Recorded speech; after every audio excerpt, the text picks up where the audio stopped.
Yo antes que quisiera decir que yo estoy muy complacido de estar con ustedes y además de pertenecer a esta organización, ¿verdad? Con la cual empecé a tener contacto justo en la lucha por el seguro social. Diógenes tenía el pelo negrito en esa época, no le había salido cana. Y de hecho, ¿verdad? Yo fui y un día yo digo, yo me voy a hacer miembro de esta organización. Y hay unos chalequitos ahí en la asociación que dicen directivo. Y yo me llevo uno para la calle, a alguien dejé sin el chaleco y me lo puse yo. Entonces se fue haciendo esta amistad porque es compañerismo y amistad a la vez. Digamos, yo creo que esta organización es valiosa. Yo comentaba aquí en mi casa de que yo siento que la vanguardia de la lucha por la defensa del seguro social la van a tener los profesores, van a hacer arrancar al resto de los destacamentos y fundamentalmente entre los profesores, pues la importancia que tiene la asociación, la SOPROF, en estas líneas. Bueno, yo voy entonces a tratar de explicar lo grave de la situación y por qué, digamos, tenemos que prepararnos para actuar y luchar seguramente de nuevo en las calles para, en este caso, salvarle la jubilación de ustedes. Les voy a explicar por qué. Bien. El problema más grave que tenemos ahorita con el seguro se debe a un informe que hizo la Junta Técnica Actuarial. ¿Por qué es importante? Bueno, es importante porque, ¿verdad?, los sectores empresariales están manejando la idea de que este informe es la base de cualquier transformación del seguro social. Que solo se puede discutir lo que dice este informe. Y de hecho, el informe que es este que ustedes están viendo aquí, ese informe que ustedes están viendo ahí, lo que yo les voy a tratar de mostrar es que el mismo no tiene base sólida, pero afecta seriamente a los trabajadores y a los asegurados. Y por lo tanto, tenemos que saber lo que dice ese informe para poder contrarrestarlo. Y sobre todo por eso, lo más importante aquí es entender de que este informe lo pueden hacer pasar por un informe científico y no tiene nada de eso, digamos, es lo que la patronal está diciendo que hay que hacer. Y de hecho, afecta gravemente a los trabajadores. Y vamos a partir de ahí, ¿cómo podría afectarlo eso a todos ustedes? Y después vamos a ver qué es lo que nos dice el informe y qué es lo que no va a hacerse con este informe. Eso que están viendo ahí son lo que ellos llaman escenarios.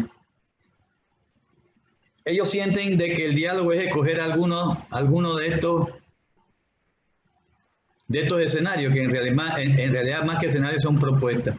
Pero, ¿verdad?, lo que más fuerza van a tener en el argumento de ellos, ¿verdad?, es el 7 y el 8. O sea, las opciones 7 y 8. Ellos dicen que hay que tocar varios parámetros. Entonces, ¿qué significa tocar varios parámetros? Se habla de reformas paramétricas. ¿Y qué cosas son reformas paramétricas? Bueno, aquí están, veamos el escenario 8. Por favor, pónganle atención al escenario 8. Que con ese dicen llegamos hasta el 2050. Y ni siquiera se alcanza. Porque el último que va a cobrar un cheque, ¿verdad?, en el sistema solidario de la Caja de Seguro Social lo va a hacer en el 2060 o 62. Pero miren la opción 8. La opción 8 comienza por lo siguiente. Subirle la edad de jubilación a todo el mundo en 5 años. Todos pasan por 5 años. Entonces, ¿verdad?, significaría lo siguiente. Los hombres se tendrían que jubilar ya no a los 62 años, se tendrían que jubilar a los 67 años. Pero ahí no termina la cosa. O sea, se van a jubilar más tarde y con una pensión más chica. Porque ahorita, como ustedes saben, la pensión base de un asegurado en el sistema solidario es el 60% de sus 10 mejores años de sueldo. No los últimos, los 10 mejores años de sueldo. Aquí lo bajan a 50. Es decir que, ¿verdad?, de donde usted va a partir en su pensión y después le van a sumar el 1.25 por las cuotas extras, ya no va a ser 60, va a ser 50. O sea, ya ahí vamos viendo que esa propuesta afecta duramente al que se va a pensionar, porque se va a pensionar 5 años después con una pensión más chica. Pero ahí no termina la cosa, además tiene que pagar más por esa pensión. Actualmente la cuota que paga el trabajador, o que se paga del sueldo del trabajador para el programa de invalidez, vejez y muerte es 13.5% de ese salario.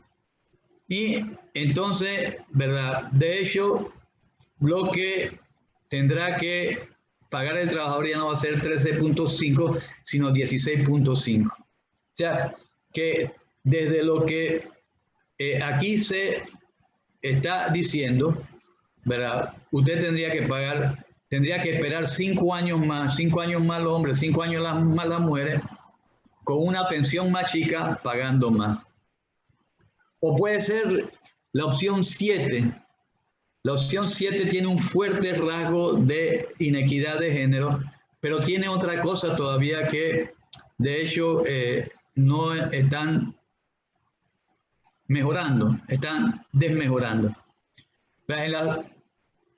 En la 7 varía lo siguiente, varían dos cosas. En primer lugar se dice, vamos a equiparar la edad de jubilación a los 65 años. Es decir, que hombres y mujeres tendrían que esperar ahora hasta 65 años para pensionarse. O sea, los hombres efectivamente 3 años más, pero la mujer pasaría de 57 a 52 años.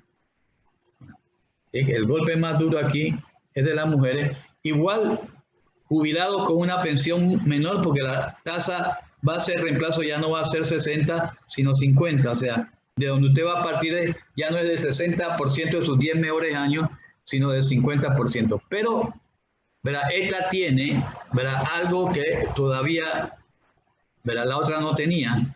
La gente ya no se podrá jubilar con 20 años de cotización, sino tendrá que pensionarse cotizando 25 años. Y usted dice, bueno, yo junto los 25 años, pero ahí no está el problema. Usted va a perder 5 años, que antes esos 5 años cada uno le daba 1.25 más por la pensión. Usted los pierde porque se subió, ¿verdad?, la cuota de referencia a 25 años. Pero nos dicen, bueno, pero además usted quiere quedarse con la misma edad de jubilación. Tampoco nos sirve. Esta es la propuesta 1. Se mantendría la edad de jubilación 62-57, pero la pensión sería una pensión de hambre, porque la base de la pensión, digamos, tendría 20 puntos porcentuales menos.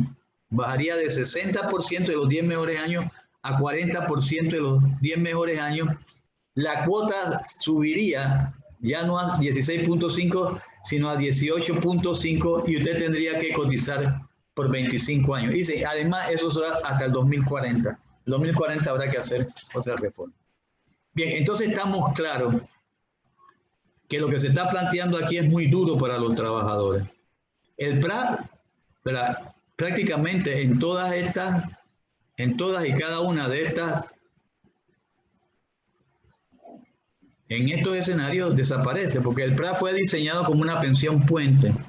La idea del PRA es que ustedes se pudieran ir un poquito antes, si querían, o lo podían recibir como, ¿verdad?, un ahorro. Pero si usted lo tomaba, la gracia de eso era que cuando usted pasaba la pensión de la Caja del Seguro Social a los 57 o 62 años, usted no sentía el cambio. Pero se llama pensión puente. Ahorita, digo, si le suben 1, 2, 3 años más, digo, el PRA se acabó. Se acabó porque, digamos, esa idea de que ustedes se pudieran ir un poquito antes de los 57 o los 62, se acabó. Además, tendrían que esperar a esa edad si es que quieren recibir su ahorro. Y yo no sé, digamos, realmente tengo la impresión que lo quisieran devolver al se acabó. Bueno, esto es lo que se plantea por la Cámara de Comercio, ¿verdad?, y por los sectores empresariales como la base de cualquier debate sobre la Caja del Seguro Social. Entonces, es duro, pero, ¿verdad?, vamos a ver que no estuvo bien hecho. Porque eso es importante, no estuvo bien hecho por dos motivos. No estuvo bien hecho porque hay cosas que no se dijeron, que yo las llamo los faltantes imperdonables, y los supuestos que se usaron son supuestos falsos. ¿Verdad? Todo, ¿verdad?, se hizo para que cualquier solución que están planteando los sectores populares queda bloqueada con este informe. Vamos a empezar por el principio. El primer faltante es que no se explica de dónde viene el problema.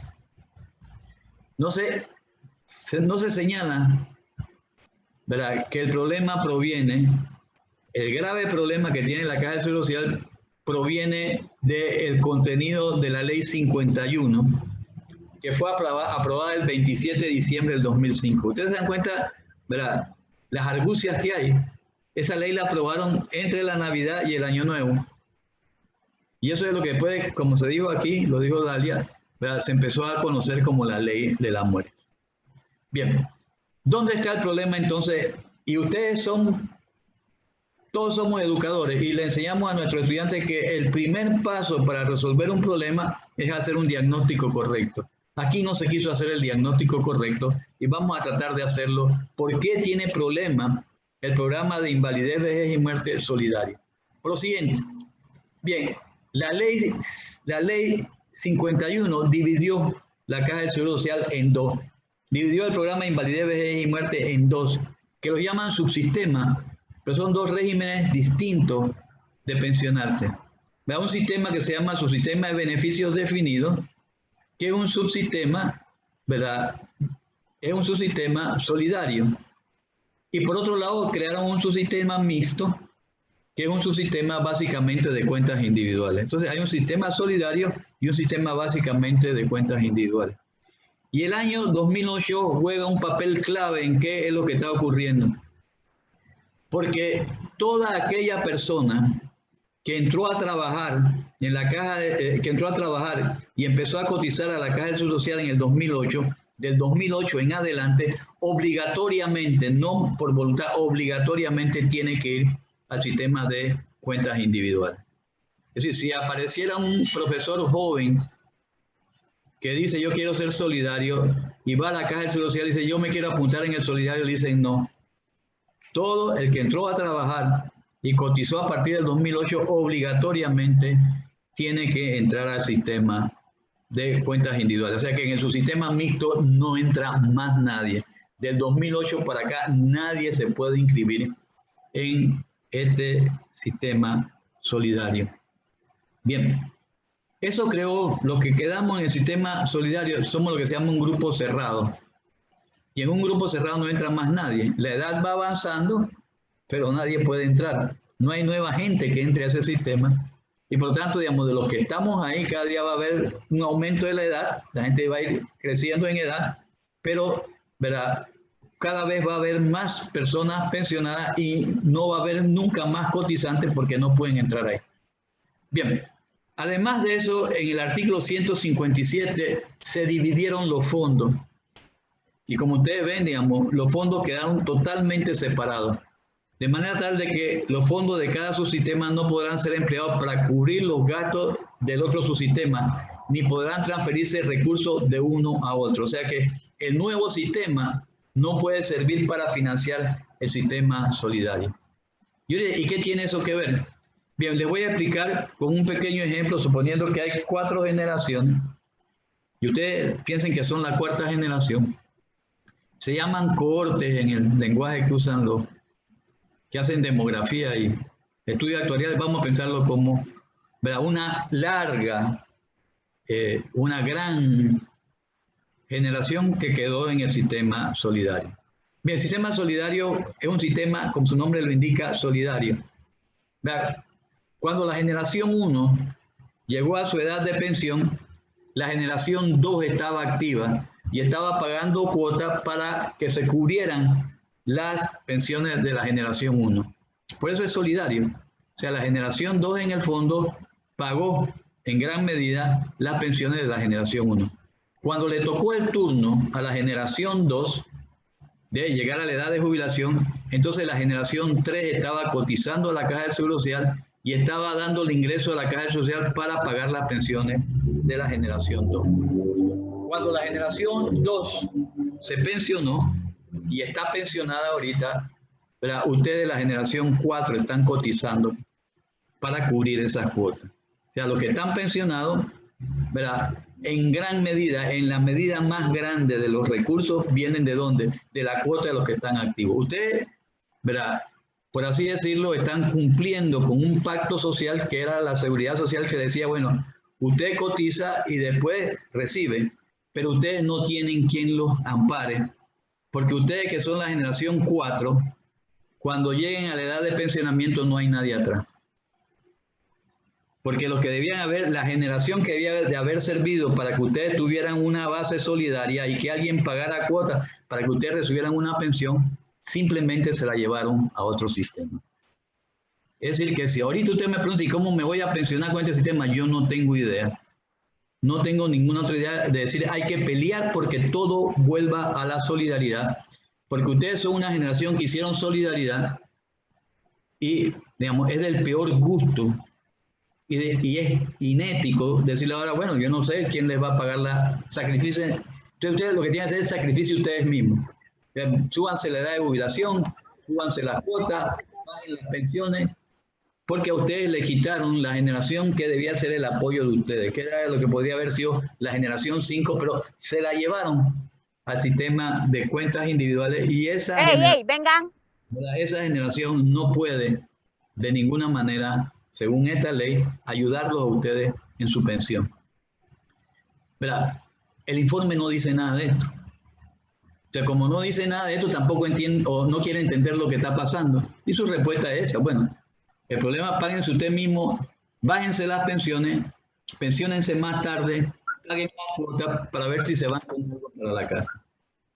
Imagínense a dónde llegarán los últimos en este sistema en el 2060, que son los que van a pagar la luz, que son los últimos que quedan. ¿De dónde van a salir los fondos? Van a seguir aumentando edad de jubilación, cuotas, etcétera. Esto no va a terminar ni siquiera con esta reforma. Bien. De hecho, ¿verdad? Por lo tanto, esto va a aguantar hasta dónde. Esto va a aguantar, porque en algún momento, si no hay ingreso, hay que usar las reservas. Es como un hogar que se quedó sin ingreso. Tiene que sobrevivir y usa las reservas hasta que se acaben. Esas reservas se suponían, o sea, esto podría ser un poquito que iba a ser en el 2025. Y a partir de ahí, miren que esto es problema, incluso para las personas que están ya jubiladas. No solo para los que están por jubilarse, porque digamos, el día que se acaben las reservas, los que están jubilados tampoco van a recibir nada porque no habrá de dónde sacar. Bien, pero, ¿verdad? Ese es el primer problema. El primer problema de este mamotreto que hicieron la Junta Técnica Actuarial es que no explica lo que está pasando.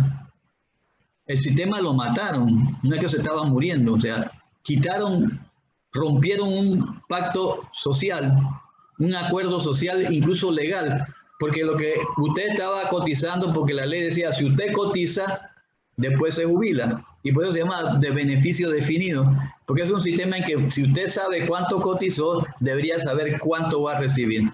O sea, aquí hay un fraude, creo que es la única forma en que se puede decir eso, hay un fraude que hizo el gobierno, ¿verdad? Que dijo, bueno, ¿verdad? La ley dice que usted se va a pensionar, pero ahora dice, no, usted no se puede pensionar como decía la ley, hay que cambiar la ley para que usted, ¿verdad? Ese pacto, usted cumplió y sigue cumpliendo porque está cotizando, ese pacto ya no sirve.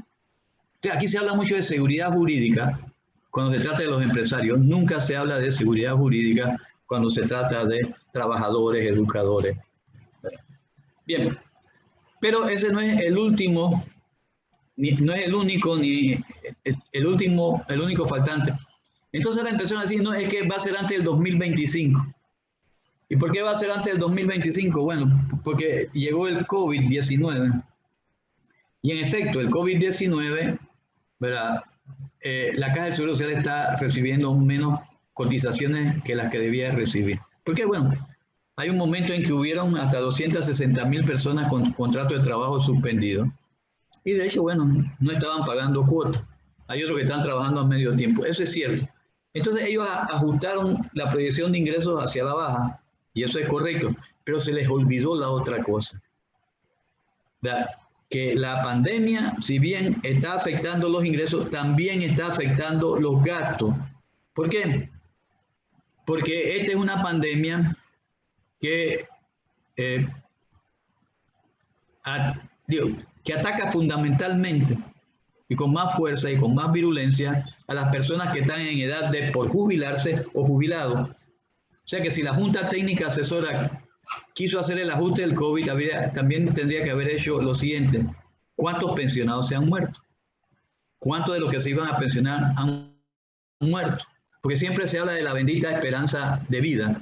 El COVID está modificando, y eso lo sabe todo el mundo, la esperanza de vida, pero ellos no hicieron ese ajuste. Pues simplemente se trataba de decir, hay menos ingresos y va a haber más déficit, y por lo tanto, digamos, esto es un desastre. O sea, no hicieron correctamente el ajuste por el COVID, pero fueron más allá.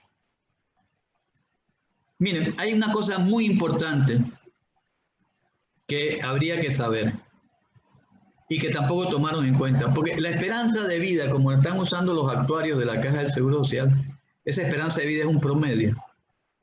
La esperanza de vida es cuánto en promedio vive la gente o cuánto en promedio vive la gente después de la edad de jubilación. Y eso no es igual para todo el mundo. Mira, los promedios siempre son engañosos y ustedes lo saben, ¿verdad? Es como si usted tuviera un estudiante que gana un 2 o un 1. Yo no sé, creo que ya no se pone 1, pero supone que gana 1 y el otro gana 5. En promedio ganaron 3. Eso no dice absolutamente nada de lo que está pasando ahí. Porque hay un alumno que gana 1 y el otro gana 3. O si nosotros trajéramos a Bill Gates a la próxima asamblea y decimos, vamos a promediar los ingresos, bueno, en promedio todos seríamos multimillonarios. Y si traemos a Matusalén, somos multimillonarios y súper longevos todos. Por lo tanto, digamos, lo que hay que saber es cómo juega eso de la esperanza de vida. Y lo que sabemos, y yo les voy a mostrar algunas cosas ahora, son dos cosas. Que no es cierto lo que están diciendo en la Cámara de Comercio, que la esperanza de vida siempre sube. Y que a la larga la gente dentro de poco va a vivir 100 años. Y tampoco es cierto que sea igual para todo el mundo. La esperanza de vida después de la edad de jubilación depende mucho del estatus socioeconómico de la persona. Personas que hayan tenido un estatus socioeconómico más bajo, que digamos, no se pudieron alimentar tan bien, que hayan tenido una vida más difícil, que no hayan tenido muchos recursos para sus medicamentos y cuando no hay en la caja social, toman té. Cuando no hay, ¿verdad?, un especialista, tienen que esperar. Esa gente, digamos, se va a morir antes que las personas que tienen más ingresos, que tienen muchos ingresos, pueden, ¿verdad?, comer sanamente, no tienen una vida tan estresada, no tienen tanto esfuerzo físico, no tienen que esperar si hay un médico o no en la caja social, si hay medicina o no, porque la pueden comprar. Y en última instancia, con sus recursos pueden ir al exterior, a la Clínica Mayo, ¿verdad?, o a la Johns Hopkins, donde ellos quieran ir, y ahí, digamos, se curan para 30 años más. Entonces, ahí es donde viene el problema, que tampoco se tomó en cuenta. La esperanza de vida después de la edad de jubilación, ¿verdad? Y voy a hacer un ejemplo sencillo. Supónganse que hay una persona que, porque tuvo una vida dura como la que estamos señalando, va a vivir 5 años después de pensionarse. Y una persona que tiene una vida más holgada puede vivir hasta 30. Entonces yo llego aquí y digo, bueno, yo soy el gran técnico, y entonces yo digo, ¿saben qué? Vamos a subir 1 año la edad de jubilación. Miren lo que yo estoy haciendo. A la persona que va a vivir 5 años le estoy quitando uno de 5. Le estoy quitando el 20% de su derecho.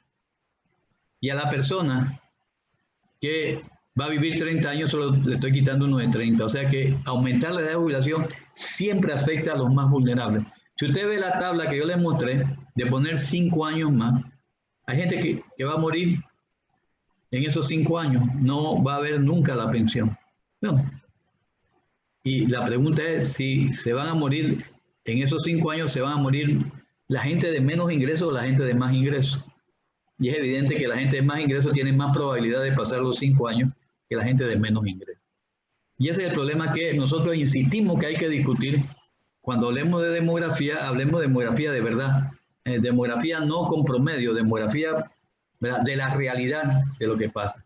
Y eso es conocido, eso pasó rápidamente. Este es un artículo que apareció en un periódico que es muy reconocido internacionalmente, es el New York Times.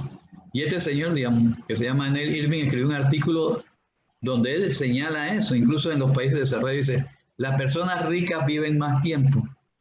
Eso está cegando al seguro social en su favor. Ese artículo lo dice todo. Pero tampoco es cierto que la esperanza de vida siempre sube.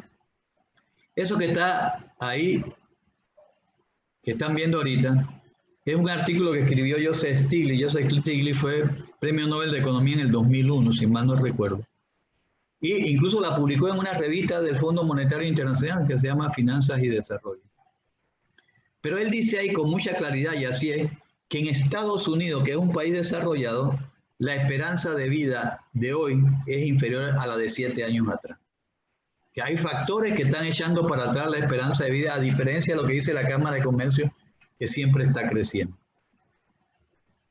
Hay varias razones. El problema del COVID, ya lo hablamos, y vendrán otras pandemias, porque están vinculadas las pandemias con otra cosa. Están vinculadas con el fenómeno este que está aquí, el fenómeno climático y el enfoque, digamos, que tiene que ver con el medio ambiente. Digo, la revista Lancet, que ahí también está citada, que es quizás la revista más, por lo menos una de las revistas más importantes, es una revista británica a nivel internacional, está señalando, o han señalado esa y otras revistas, que el sobrecalentamiento global va a traer más mortalidad, más morbilidad y más mortalidad. Entonces andar diciendo que todo va a crecer, ese fenómeno, digamos, es un fenómeno de propaganda para forzar a lo que quieren hacer. Y, ¿verdad? El problema de la muerte por desesperación, o sea, una de las causas más importantes en este momento de mortalidad es el estrés. El estrés que produce ¿qué cosa? Esta sociedad que han creado los neoliberales, que es una sociedad con tanta inseguridad, que la gente muere de estrés, incluso en casos extremos, porque van al alcohol, van a las drogas o van al suicidio, o el estrés simplemente. Y, ¿verdad? Un tercer elemento que hay que discutir, que tampoco discute el informe actuarial, es que lo que interesa es cuántos años de buena salud después de mi jubilación. Si la jubilación es un derecho al descanso y me van a dar una jubilación cuando ya yo estoy prácticamente encamado, eso ya no es una pensión. La pensión es derecho al descanso.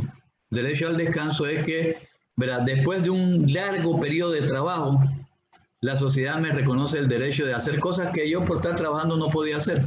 A algunos les gustará cuidar a los nietos, otros bailar, otros ir a viajar, otros leer, otros estudiar, pero digamos, es ese tiempo libre para que los seres humanos con plena libertad se autodesarrollen. Por eso es importante los años de buena salud. Porque la pregunta no es solo de 5 años más, ¿cuánta gente va a seguir con buena salud después de 5 años? ¿Y quiénes son los que no van a tener buena salud? O sea, van a ser incluso los más vulnerables. Entonces, ¿verdad? Eso es importante. Incluso es importante en el caso de las mujeres, porque se dice, no es que las mujeres viven más tiempo. Sí, las mujeres viven más tiempo, pero los últimos años de vida de la señora, que sobreviven a los esposos generalmente, no son de buena salud. No tiene sentido que a mí me den una pensión cuando ya estoy prácticamente invalidado, porque ya eso no es una pensión, sino es una pensión tardía de invalidez. No es pensión, ¿verdad? Por el hecho de que, digamos, la sociedad me está reconociendo ese derecho al descanso. Bien, miren todas las fallas que tiene, ¿verdad? Y esto todavía es peor. La Junta Técnica Actuarial no hizo ningún esfuerzo por hacer una simulación sobre el programa de invalidez, vejez y muerte, asumiendo el retorno de todos los cotizantes al régimen solidario. Esto deja por fuera la base de la propuesta de los sectores sociales. No lo estamos diciendo en los sectores sociales que, ¿verdad? Hay que volver al sistema solidario. A esa generación que llamamos la generación 4 hay que volverle a dar solidaridad. Hay que devolver todo el mundo al sistema solidario. ¿Verdad? No es lo único que hay que hacer. Hay que subir la rentabilidad, hay que buscar qué se hace con los informales, hay que buscar qué se hace con la evasión, etc. Pero es parte de nuestra propuesta. La Junta Técnica Actuarial no quiso estudiar esa alternativa, la dejó por fuera. Entonces imagínense cómo yo voy a ir a un diálogo con un menú donde mi alternativa está por fuera. Ese diálogo de partida no sirve. Porque si mi alternativa ni siquiera está ahí, y para mí ni siquiera es una alternativa, es la alternativa, ¿verdad? Están dejando por fuera a los sectores sociales. Miren, yo hablé con un miembro de los trabajadores en la junta directiva y en algún momento habló con alguien o con el conjunto, no sé, de la Junta Técnica Actuarial. Y le digo, ve, ¿por qué no hacen esa corrida? La respuesta que le dio la Junta Técnica Actuarial es que la ley no les permitía hacer esa corrida. Entonces, si la ley ni siquiera nos permite hablar de eso, ¿qué clase de diálogo va a hacer al que nos están invitando? Si no hay esa posibilidad, Digamos, está por fuera lo que nosotros estamos pensando y realmente la solución es esa, sacrificar a la población.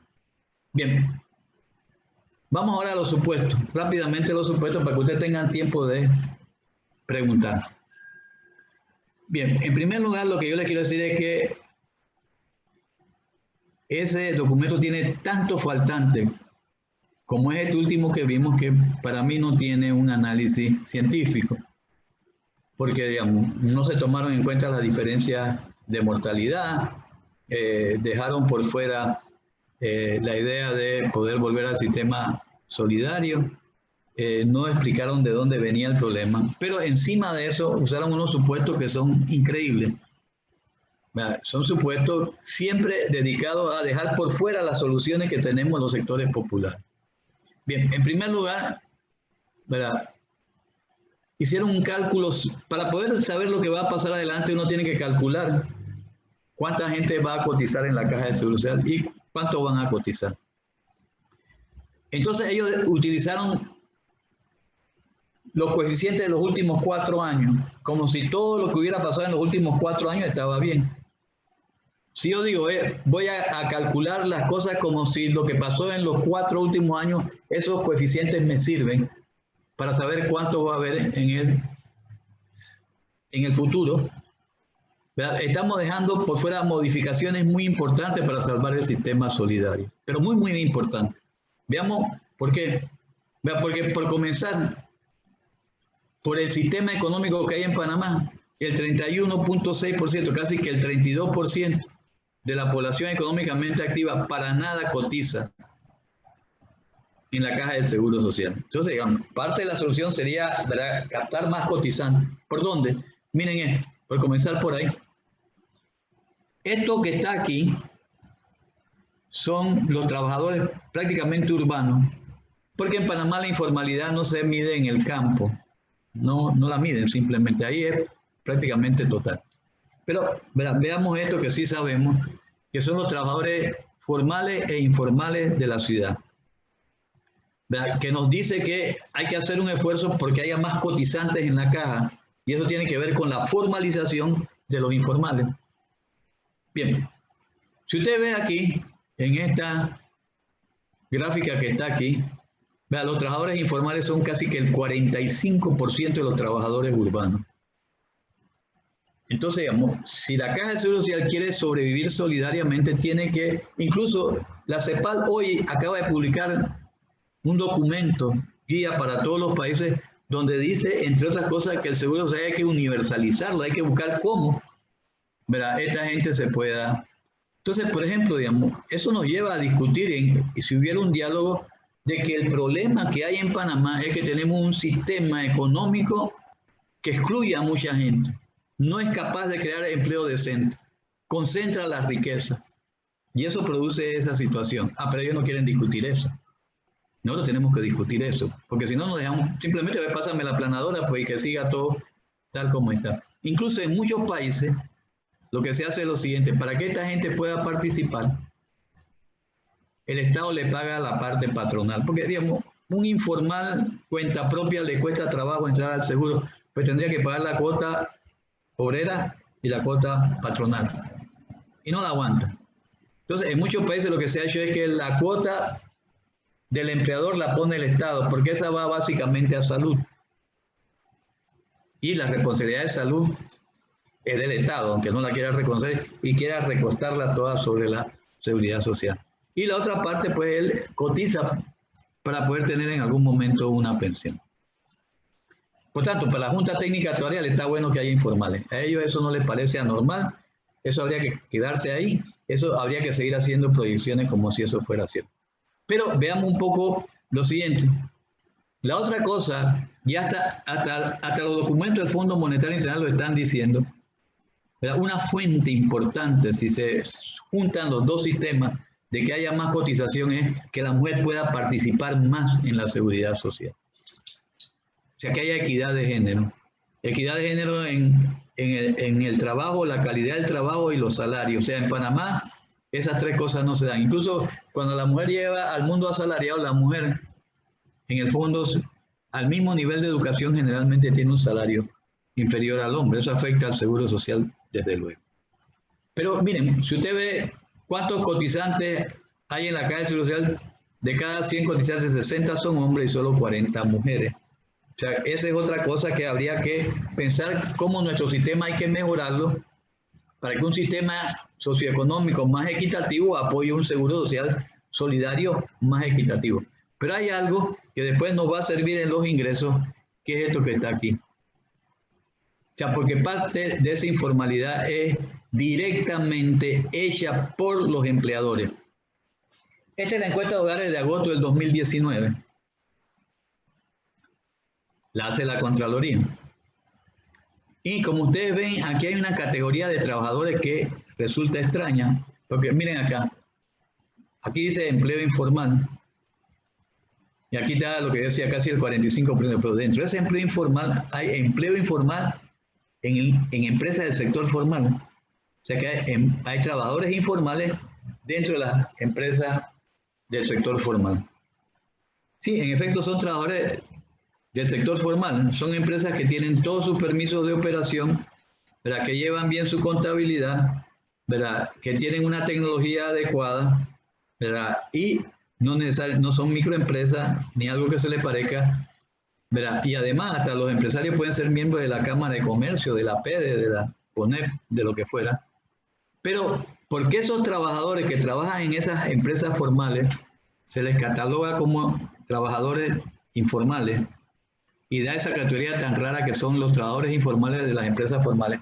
Son informales, pese a que trabajan en empresas formales del sector formal, porque sus empleadores, ¿verdad?, ni les dan un contrato de trabajo por escrito ni los inscriben en el Seguro Social. Eso se llama evasión. Eso es peor que la mora, es evasión. Pues cuando alguien me está dejando de pagar y yo sé que es un moroso, yo lo puedo tratar de... Yo sé quién es. Y tengo mi juez ejecutor. Si hiciera un buen trabajo, lo puedo forzar un poco. Pero estos, digamos, simplemente son evadidos. Son personas que tienen derecho al Seguro Social, que los empleadores tendrían que estar entregando las cuotas al Seguro Social y ni siquiera los inscriben en el Seguro Social. Y no son pocos. Miren, en agosto del 2019, esos trabajadores informales de las empresas formales eran 93.221. Eso no lo tomó en cuenta tampoco la Junta Técnica Actuarial. O sea que la Junta Técnica Actuarial, ¿verdad?, le parece que uno puede proyectar la seguridad social manteniendo la informalidad, manteniendo la inequidad de género y manteniendo esto que se llama, ¿verdad?, una situación grave, ¿verdad?, en que los empleadores simplemente le están robando a los trabajadores y de rebote a la caja del Seguro Social. O sea, estas cosas que son importantes resolver, que pueden dar más ingresos, simplemente la Junta Técnica Actuarial dice, no, a mí eso no me importa, porque efectivamente no se quieren meter con el sector empresarial, sino que quieren que el costo vaya a parar ¿a dónde? 65 años más, pensiones más chicas, más cuotas, más densidad, etc. Bien, y eso, ¿verdad?, llevó entonces a cálculos sesgados de los ingresos. Todo esto produce cálculos sesgados de los ingresos.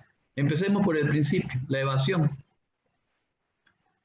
Yo para una presentación que se hizo, creo que esta se hizo en YouTube, ¿verdad?, yo me puse a calcular cuánto le había costado a la Caja de Seguro Social esa evasión entre el 2004 y el 2019.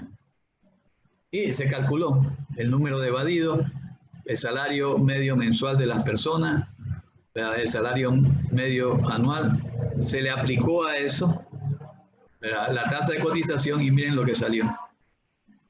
Miren lo que salió. Esto es sin capitalizar, pero digamos, esos fondos se hubieran podido estar capitalizando. Eso le estaba costando solo al programa de invalidez, vejez y muerte 1.385.1 millones de balboas. Más la morosidad, más lo que se perdió en los programas, ¿verdad?, de vivienda de la Caja de Seguro Social. Bueno, en el fondo, la Junta Técnica Actuarial dice, bueno, eso pasó y seguirá pasando y no hay problema que siga pasando. Porque ellos calcularon los ingresos sin corrección de evasión.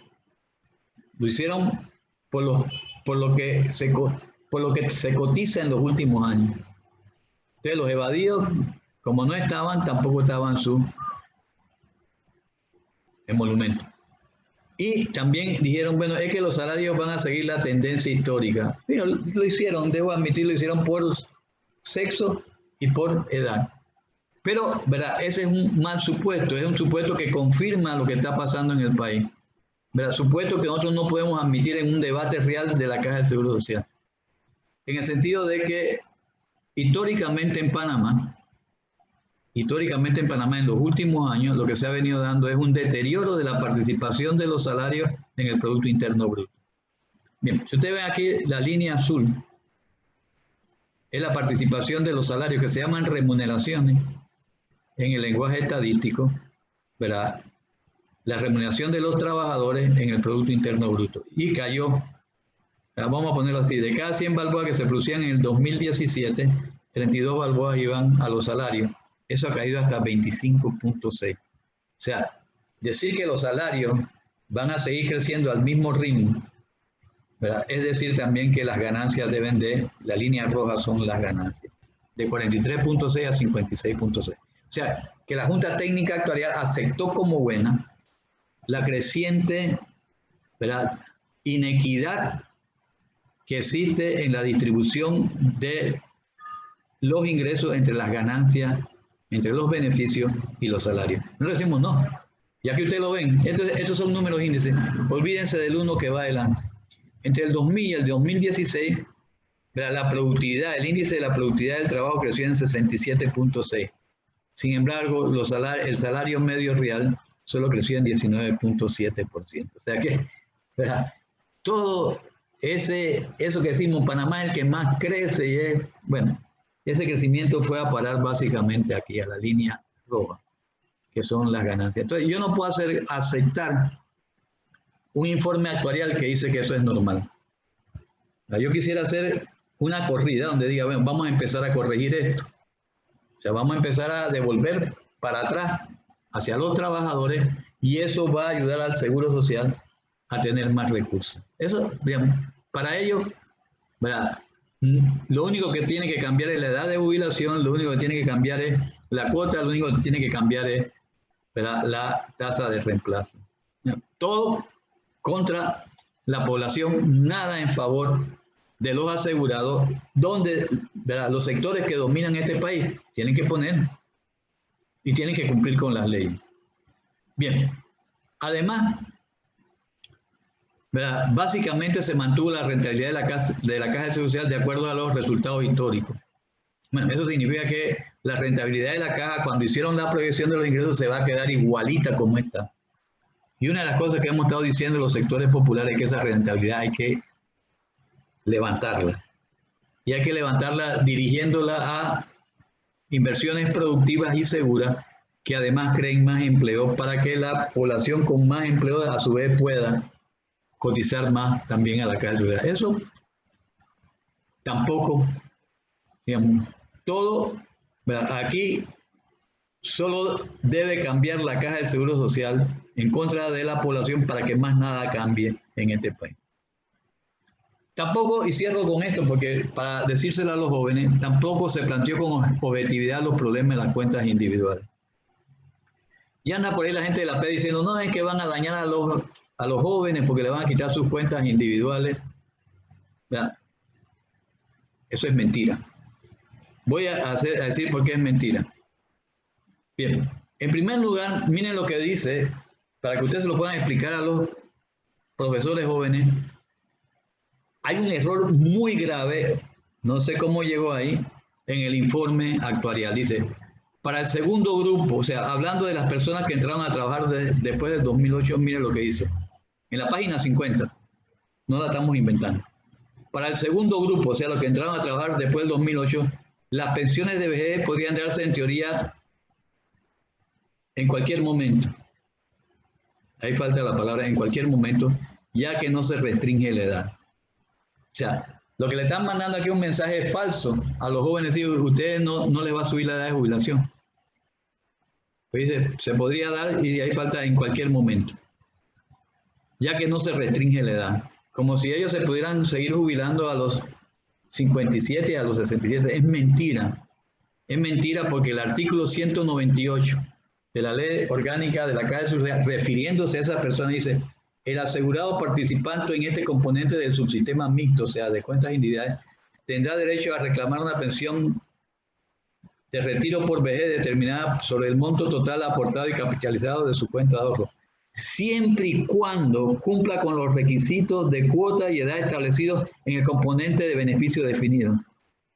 Siempre y cuando cumpla con los requisitos de cuota y edad establecidos en el componente solidario, o sea, de beneficio definido. Es que si suben la edad de jubilación, se la van a subir a ellos, y a mí me parece de muy mal gusto que hayan puesto esa frase, que pueden decir, no, es que era ambigua, queríamos decir otra cosa, pero es lo que dice.